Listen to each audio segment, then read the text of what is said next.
let me bring you back. I'm more concerned about the intergovernmental activities by virtue of the institutions, the legislature, the executive, and the judiciary. Now, in these inconsistencies, what is guiding constitutionally or even morally the actions that a competent legislature should enforce by virtue of its oversight function and by virtue of the fact that there's checks and balances and the free operation of the rules of law? You see, I mean, your concern is as grievous as mine. Let's bring in the case of El Zazaki. The judicial arm of government said, release this man on bail. But an executive order came that no, that national security overrules the rule of law. And he's there until protests started coming. And of course, the same judicial body was approached. That group has been proscribed. And they have gone to court to challenge the proscription of their group as a terrorist group. These are issues. We need to be consistent.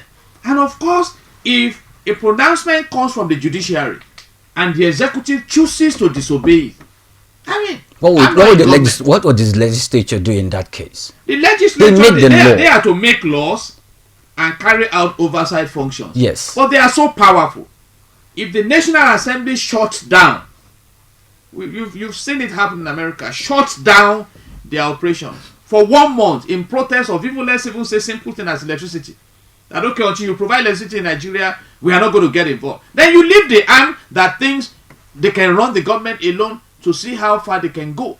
So, but I think that we probably have not appreciated the beauty. There's one thing, sorry, Barrister Ologun, this particular thing about when a particular organ of government refused to carry out a law, refused to carry out it, what does the legislature do in that regards? What is expected? Is it constitutionally powerless? It's not constitutionally powerless, but you have to review the constitution, which is also one of the definitions of revolution is changing the constitution drastically. Okay, now but who are those to make that move? They appear to be comfortable in this country. The mobile policemen representing the executive arm of the government went and barricaded the National Assembly. What came out of it? Up till now, there is no conclusive explanation about those who were behind that ugly scene.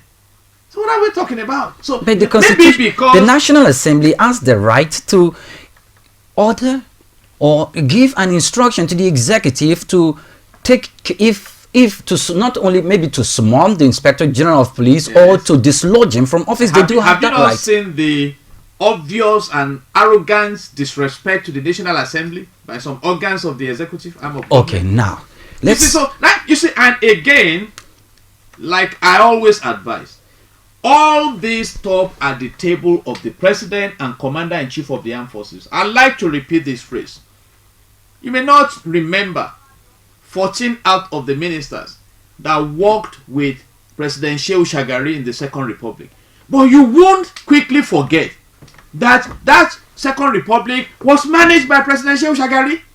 I love my president. I want him to succeed President Buhari, because you are as important as those who work with you. Okay, now please. Because if we claim that we have a commander-in-chief of the armed forces, that means command must come from him. And when those commands are disrespected, like it happened in Benue State, when the president came to say the Inspector General of Police disobeyed his order, then that tells a lot about us. And that's why I tie myself to the question of Chief Olusegun Obasanjo, that have we come to a state now that we cannot manage ourselves? Okay, now.